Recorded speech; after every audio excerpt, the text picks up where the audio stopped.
be here. If you could all do me a favor and everyone stand up for a second and stretch your legs really quick. I'm going to talk about SaaS to Dataiku migrations, and I just want to do a quick pulse check. Remain standing if you know what I mean when I say SaaS. And I'm not talking about software as a service, I'm talking about SaaS Institute. Wow, that's more than I expected. Now, remain standing if you work at an organization that still uses SaaS.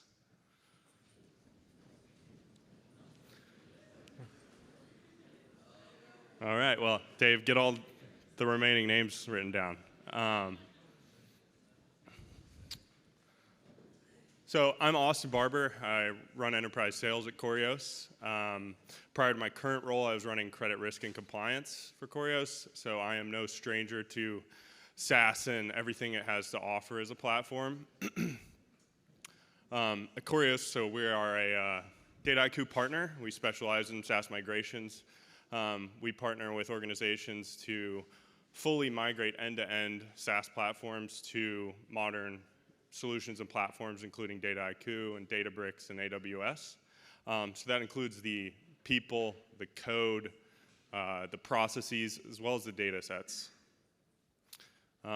Collectively at Corios, we really believe that Dataiku is the ideal target platform. It's the only platform out there that fully complements everything that SaaS has to offer from the full spectrum of SaaS users. That includes the coders, the clickers, the report users. Plus there's a bunch of added enhancements that Dataiku offers with the collaboration capabilities, the version control integrations, and another thing that we really like is the flexibility to run it on-prem or in the cloud.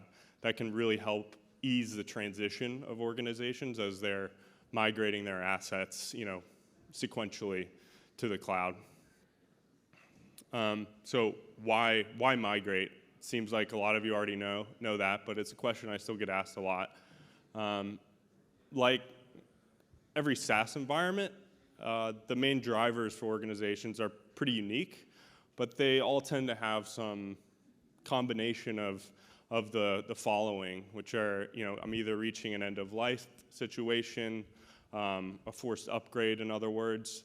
We're tired of vendor lock-in risk with proprietary code and data assets. There's little governance, so IT organizations often get angry or frustrated that they don't know what's going on in that platform. They don't know why it costs so much. They can sometimes see who's using it, but they don't know what they're doing there. And talent acquisition and retention is a really big one. It's really hard to find new graduates that know SaaS, and that requires extended time and upskilling those resources to be productive. And that also leads to siloed processes and platforms. And while not every SaaS platform is on-prem, the system was not built to utilize scalable and elastic resources that the cloud now offers. Quick data point on some successful migrations. Because of some of the drivers I was just mentioning, with the siloing, you tend to see a lot of what we call data management. And this is joining multiple data sources, cleansing data, transforming data. It's often redundant. So since I can't see what my other line of business is doing, I redo the same tasks over and over again. That leads to a bloat in data management activity. So after successful migrations, we're seeing almost 40% reduction in that time spent on data management, which ultimately leads to a more productive and efficient organization as a whole. So I'm going to talk a little more about our platform, the Analytics Modernization Platform, or Corios AMP for short. It really has three main components. There's an academy, a scanner, and a translator. First, the academy is a 8-chapter and counting online learning system that was built with the SaaS user in mind. So we're not just teaching you how to write pandas or use other Python techniques. We're teaching you how to write Python, PySpark, SQL with SaaS in mind. So I'm going to show you here's how you did your proc freak or proc transform. this is how you do it now in the real world, in the modern world. Second is the scanner. This allows us to get a comprehensive inventory of a SaaS platform that includes workloads, data lineage, and users.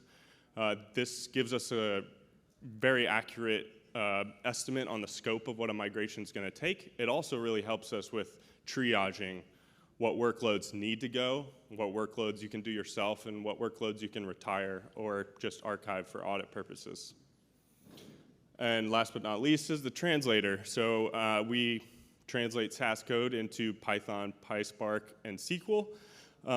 And something I'm really excited to share with everyone here today is the latest iteration of that, which is the SaaS to Dataiku translator. So we have a product, a component of the translator, which will automatically turn an enterprise guide workflow into a SaaS or a Dataiku project with a combination of visual and code recipes. So for those of you that aren't familiar, top left is a screenshot of an enterprise guide project, and that's got a bunch of machine-generated code and visual widgets and some code nodes that fall into a code recipe.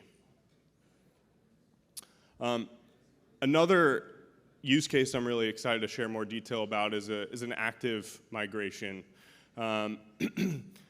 For those of you that don't work in the banking or financial industry, CECL stands for Current Expected Credit Loss. So this is a highly regulated use case. It is an accounting standard that was rolled out in 2019, which requires banks to forecast expected loss on every single line of credit and loan that the bank has, and that's in the US. The IFRS banner is for the International Accounting Standard.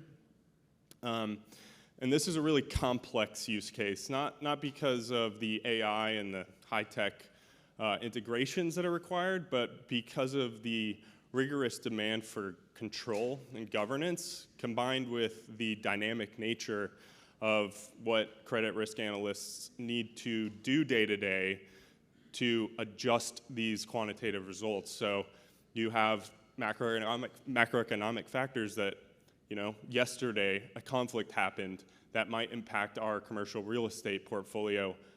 I don't know what that means yet, and I need to dig into it in a production system with production data to get an answer that then I need to integrate back into my production model results. So that dynamic workflow combined with rigorous controls is what makes the solution really challenging from a technology perspective. So this specific migration is ongoing.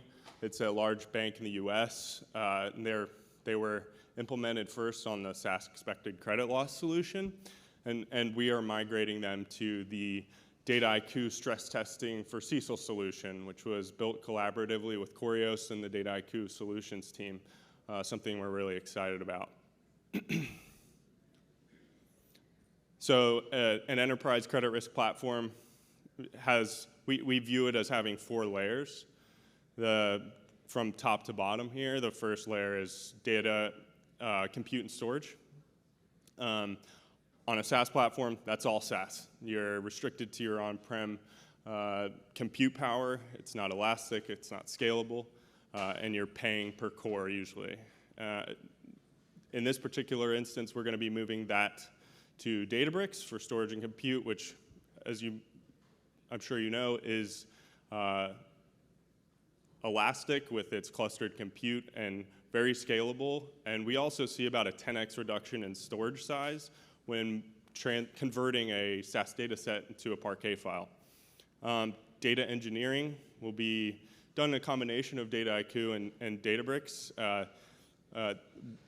We anticipate a lot of efficiency gain there, not only because of the intuitive nature of the platform, but that collaboration so the business can see what enterprise data management is doing and identify a fix faster, and that turns into a fix turned around faster as well.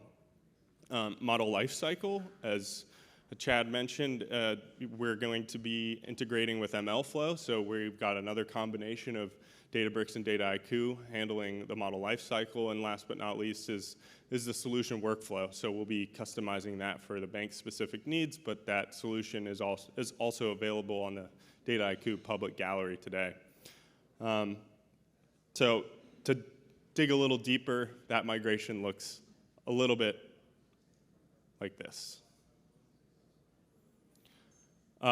We think about a migration like this in 4 phases. The first is the assessment. So we get a full inventory of their workloads. This helps us assess, again, triage what needs to go, what can be retired, what they can do themselves at the end or throughout the engagement. And it also gives us a really good estimate on the scope of this migration. In parallel, the enterprise technology teams will build out the infrastructure, install and configure software, et cetera. Phase 2 is the conversion. So our translator will convert the data preparation workloads, the reporting workloads, everything that would be in a .sas file, basically, that gets handed off to our conversion team and specialists before handing off for user acceptance testing. Model Implementation Platform is a SaaS component which has these credit risk models. We will be converting those into a combination of Python and MLflow, which is a model catalog. That gets done with the help of the translator. Not all of this is automatable. Some is going to be built from scratch. And then the solution itself will be downloaded and then customized for the bank's specific needs. Phase 3 is parallel runs. We'll be doing 6 months of parallel runs, the first 4 of which SaaS will be in production, the production system. The last 2 will be flipped, so Dataiku will go live, SaaS is in the background, and we will then sundown the whole platform.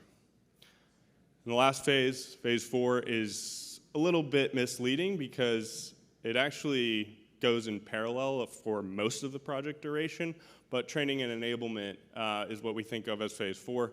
So we have our academy, all of the users are onboarded. We have a program management practice that will manage progress through that academy, and then also pairing it up with instructor-led trainings from Dataiku to make sure that the users are ready to really hit the ground running when this system goes live. So quick recap. 4-phase approach for CECL migration, and this really goes for any migration.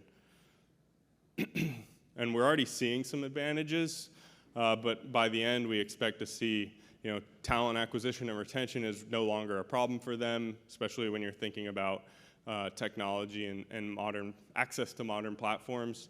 The vendor lock-in risk is reduced highly because now we're on an open platform. We should be able to run, instead of 1 set of models a day, we're talking half a dozen or more models in a single day.